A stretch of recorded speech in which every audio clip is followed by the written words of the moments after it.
इसी भारत में 33 करोड़ देवी देवता हैं।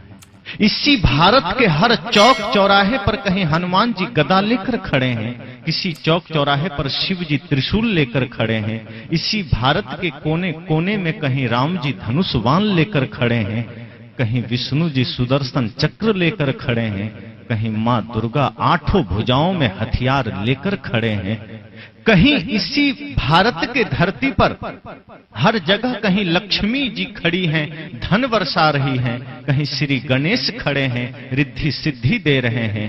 फिर भी आपको पता है ये भारत दुनिया में सबसे ज्यादा दरिद्र क्यों है? जिस भारत की धरती में लक्ष्मी विराजमान हो, जिस भारत की धरती में गणेश जी विराजमान हो, उस भारत में गरीबी क्यों है भाई? अमेरिका, रूस, फ्रांस, जापान जैसे देश जो लक्ष्मी गणेश को जानता भी नहीं है, वहां धन का खजाना गड़ा है, और जो भारत कहता है वो हमारे देवी देवता हैं, वो दरिद्र बना खड़ा है। जो भारत कहता है कि ब्रह्मा जी हमारे यहां पैदा हुए, बल्कि ब्रह्मा जी ने सृष्टि को जन्म दिया, जो भारत कहता है विष्णु जी हमारे घर में हुए, जो भारत कहता है शिव जी हमारे घर में हुए। शिव जी मतलब संपूर्ण सृष्टि को नाश करने वाला महाकाल, जो महाकाल भारत की धरती में जन्म लिया, उस भारत को एक छोटा सा पाकिस्तान कितने जख्म दे रहा है, वो शिव जी कहां सो रहा है? आज जो भारत की सीमाओं की हालत है, आज जो पाकिस्तान आतंकवादी भेज भेज कर हमारे सैनिकों की हत्या कर रहा है, वो सैनिक आपकी ही कोई पुत्र है, कोई भाई है, कोई आपका ही सगा संबंधी है, जो उस बॉर्डर पर खड़ा है। किसी भगवान के भीतर ये करुणा क्यों नहीं जगती कि मैं अपने लाल को घर भेज दूं? और हनुमान जी ये क्यों नहीं कहते कि मैं गदा लेकर भारत पाकिस्तान बॉर्डर पर एक बार खड़ा हो जाऊं और एक ही गदा में पाकिस्तान को परलोक सिधार दूं? क्यों हमारी सेना को मरना पड़ रहा है? क्यों हमारे भारत के जवानों को शहीद होना पड़ रहा है? शिवजी क्यों? और चीन के बॉर्डर पर त्रिशूल से एक बार में चीन का सत्यानाश कर देते, ताकि वो चीन जो हमारे ऑक्साई चीन को कब्जे में कर लिया, वो चीन जो अरुणाचल के कुछ हिस्से को कब्जे में कर लिया, लेकिन भगवान शिव अभी भी सो रहे हैं और हम फिर भी हाथ जोड़े खड़े हैं कि हे प्रभु, आपकी कृपा होगी तो सब कुछ होगा, आपकी कृपा होगी तो सब कुछ होगा, मुक्ति मिलेगी, बंधन से छूटेंगे। सदगुरु कबीर कहते हैं उस भरोसे में मत रहना। 33 करोड़ देवी देवता मानते हो, उतना ही भ्रष्ट ये भारत हो चुका है। और जिस 33 करोड़ देवी देवता की आप बात करते हैं, उन देवताओं का चरित्र कोई ठीक है क्या? कोई इंद्र के बारे में तो जानते हैं ना, कोई तपस्या कर रहा होता है तो इंद्र को ईर्ष्या हो जाती है, वो जाकर उसका तपस्या भंग कर देता है। कोई सुंदर स्त्री दिख गई, इंद्र जाकर के उसके साथ छल कर लेता है। ये हमारे देवताओं की कथा है। जिसे आप धर्मराज युधिष्ठिर कहते हैं, वो पत्नी को दांव पर लगा देते हैं, जैसे पत्नी न होकर के वो कोई हीरे जवाहरात हो गई। ये धर्मराज युधिष्ठिर की कथा है, और फिर भी हम कहते हैं भगवान आएंगे हमारा कल्याण करेंगे। अगर यही ख्याल भगत सिंह ने किया होता कि राम जी आकर के देश का कल्याण करेंगे, तो भगत सिंह को फांसी पर न चढ़ना पड़ता। लेकिन भगत सिंह ने सोचा नहीं, कोई राम नहीं आएगा, अब मुझे ही राम बनना होगा। अगर यही ख्याल चंद्रशेखर आजाद ने किया होता, यही ख्याल वो 7 लाख वीरों ने किया होता जिसने भारत को आजादी दिलाने के लिए अपनी कुर्बानी दे दी, तो आज भी भारत गुलाम होता और हम इस तरह से बोल न रहे होते, इस तरह से जी न रहे होते। लेकिन हमारे शहीदों ने समझा कि अब कोई राम नहीं आने वाले, चलो राम के पद चिन्हों पर, अब राम हमें बनना होगा।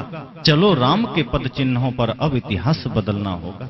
अब तो राम स्वयं बनो, अब तो लक्ष्मण स्वयं बनो, अब तो वो शक्ति स्वयं में जगाओ जो सदगुरु कबीर कहते हैं कि तेरा साईं तुझ में जाग सके तो जाग, किसकी आशा करते? और बाहर की आशा कब तक काम करेगी? दूसरे की आशा पर कब तक चलोगे? इतने देवी देवता के होते हुए ये भारत आज जिस स्थिति में गुजर रहा है, आदमी को समझना चाहिए। और भगवान ठीक है, हम कबीरपंथी हैं, हम उन्हें नहीं मानते, वो हमारी रक्षा ना करें, पर केदारनाथ में तो उन्हीं के भक्त गए थे और सब काल कलवित हो गए, अपने भक्त को भी नहीं बचा पाए। हनुमानगढ़ी में पूजा करते सब खड़े थे, बम धमाका हुआ, हनुमान जी के ही भक्त स्वाहा हो गए। अरे हम उनका विरोध करते हैं, हम उनको नहीं मानते हैं, कबीरपंथी को कुछ हो जाए तो बात समझ में आती है, उनके ही भक्त प्राण गंवा रहे हैं। एक तरफ से आप देखिए, जिस जम्मू कश्मीर की हालत इतनी खराब है, वहीं अमरनाथ है, वहीं उधर ही वैष्णव देवी है, शिवजी का बहुत बड़ा तीर्थ अमरनाथ उसी जम्मू कश्मीर में है। लेकिन वो जम्मू कश्मीर आज सबसे ज्यादा असुरक्षित है। जिस देश में इतने सारे भगवान हों, जिस देश के एक एक घर में इतने सारे भगवान हों, वो देश इतना कंगाल कैसे हो सकता है? हमें सोचना होगा। जिन महापुरुषों ने हमें जगाने का प्रयास किया, जिन संतों ने हमें जगाने का प्रयास किया, हमने उन्हें ध्यान ही नहीं दिया। कभी इसी धरती पर महात्मा बुद्ध आकर के हमें झकझोरते हैं कि बाहर किधर दृष्टि डाल रहे हो, अपदीप, अपने भीतर की शक्ति को जगाओ, अपने भीतर के प्रकाश को जगाओ। अत्ता ही अत्तनो नाथो को नाथो परोसिया। बुद्ध ने कहा, आत्मा ही आत्मा का स्वामी है, आत्मा का दूसरा स्वामी कौन हो सकता? लेकिन बुद्ध की बात हमें पसंद नहीं आई। महावीर आकर कहते हैं कि तुम परमात्मा हो, उनकी बात हमें पसंद नहीं आई। सदगुरु कबीर कहते हैं कि तू ही परमात्मा है, उनकी भी बात हमें पसंद नहीं आई। अगर सदगुरु कबीर की बात पसंद आ जाती, बुद्ध की बात पसंद आ जाती, तो ये भारत आज इतना निकम्मा नहीं होता। भारत जो कंगाल है, आज भारत जो गरीब, इसका कारण यही भगवानवाद है जो आदमी को निकम्मा बना दिया। तो कोई मेहनत करना भी चाहता है तो ये तथाकथित धर्मगुरु कहते हैं, अरे कुछ करने की आवश्यकता नहीं, बस एक बार भगवान का नाम ले लो, काम बन जाएगा, और वो आदमी निकम्मा हो जाता है। जो कुछ करना भी चाहता है, ये भगवानवाद की जो बातें हैं उसको निकम्मा बना देते। सदगुरु कबीर व्यक्ति को कर्मठ बनाते हैं। महात्मा बुद्ध ने व्यक्ति को कर्मठ बनाने की चेष्टा की, पुरुषार्थवादी बनाने की चेष्टा की कि बिना आपके किए कुछ नहीं होगा, और बाहर कोई परमात्मा, कोई भगवान आपकी सुरक्षा नहीं कर सकता। आप गलत करते हैं, उसकी सजा आपको मिलेगी। आपने गलत किया है, उसका दंड आपको भुगतना होगा। कोई भगवान के मंदिर में जाकर माफी मांगने से वो सजा कम नहीं होगी। लेकिन हमारी साधना चलती है मंदिरों में, और बड़े जोरों से चलती है।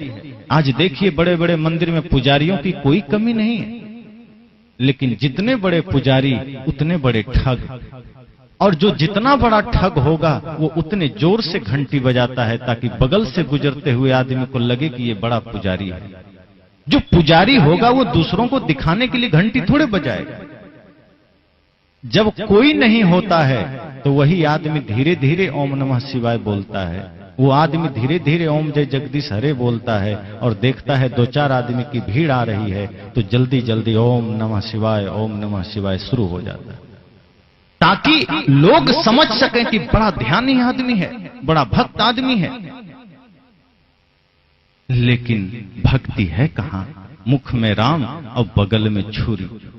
सदगुरु संत कहते हैं ऐसे लोग तो उस तरह से होते हैं जो मुख पर तो बड़े ज्ञान की बातें होगी, बड़े ध्यान की बातें होगी, बड़े साधना की बातें होगी, और भीतर शकुनी की तरह कपट कतरनी चलती रहती, कोई एकता नहीं। इसलिए मैंने कहा, अगर आंखें हैं, अगर नेत्र है, तो हम हर जगह उस परमात्मा को देख सकेंगे। माता में, पिता में, छोटे छोटे बच्चों में, छोटे छोटे जीवों में, यूं कहें संपूर्ण सृष्टि में। घाव काहि पर घालो, जित देखो तित प्राण हमारो। किस चोट करना, जहां देखो वहां अपना ही तो प्राण है। ज्ञान की दृष्टि पैदा करनी पड़ेगी। और वो दृष्टि यही सत्संग से मिलेगी। दुनिया भर के बाजारों में घूमने से वो दृष्टि नहीं मिलेगी। हमारी दृष्टि बदलेगी। जो वर्तमान हमारी दृष्टि है, जिस दृष्टि से हम जगत को देखते हैं, जो जगत हमें बड़ा ही सुंदर रमणीय लगता है, प्यारा लगता है, उस जगत में जब हम थोड़ी सी दृष्टि का अंतर करेंगे तो उसी जगत की सच्चाई का बोध हमें होगा। जैसा आप देखते हैं अभी हमारे सामने कैमरा है। ये कैमरा हमारी तस्वीर ज्यों की त्यों ले रही है। जैसा मैं हूं वैसा ही वो उतार रहा है, कोई अंतर नहीं है। आप देखेंगे सामने से जो चित्र आ रहा है, ज्यों का त्यों आ रहा है, कोई फर्क नहीं। लेकिन इसी कैमरे के जगह यहां एक्सरे मशीन रख दिया जाए तो मेरी तस्वीर वैसी की वैसी नहीं आएगी, बदल जाएगी। ये कैमरा मेरे बाहर की तस्वीर ले रही है, लेकिन एक्सरे मशीन जब आ जाए तो मेरे भीतर की तस्वीर लेगी। इसी तरह से ये जो आंख है ये बाहर जगत को देखती है, लेकिन ज्ञान और विवेक की जो आंख है वो जगत की सच्चाई को देखती है। इसलिए वो आंख, वो दृष्टि आवश्यक है, और वो दृष्टि संतों के संग, वो दृष्टि गुरुजनों के संग। इसलिए सत्संग आवश्यक है, इसलिए ज्ञान आवश्यक है। और वो सत्संग, वो ज्ञान एक क्षण के लिए नहीं, 2 घंटे के लिए नहीं, 5 मिनट के लिए नहीं, वो सत्संग तो हमारे सांसों में बस जाए, वो ध्यान तो हमारे सांसों में बस जाए। ऐसा नहीं कि 2 घंटे सत्संग किया और हो गया, ऐसा नहीं कि 1 घंटा ध्यान किया और हो गया। उठत बैठत कबहू न छूटी, ऐसी तारी लागी। सदगुरु कबीर कहते हैं सांसों में वो सत्संग समा जाए, ध्यान समा जाए सांसों में। कोई आदमी ये नहीं कहता कि मेरे पास टाइम नहीं है, मैं सांस बाद में लूंगा। कोई ऐसा कहता है क्या? कह ही नहीं सकता। सांसें आ रही है, जा रही है, अखंड धारा की तरह। ऐसे ही जिस दिन ध्यान और सत्संग हो जाएगा कि उठत बैठत, सो रहे हैं तो ध्यान में, किसी से बोल रहे हैं तो ध्यान में, चल रहे हैं तो ध्यान में, खेतों में काम कर रहे हैं तो ध्यान में, बाजार में हैं तो ध्यान में, तो समझना ये जिंदगी ही बदल जाएगी। और ये संसार फिर जो अभी दिखाई देता है आकर्षक, वही संसार तब मालूम पड़ेगा यह संसार सराय मुसाफिर 2 दिन रहने आया है, बस।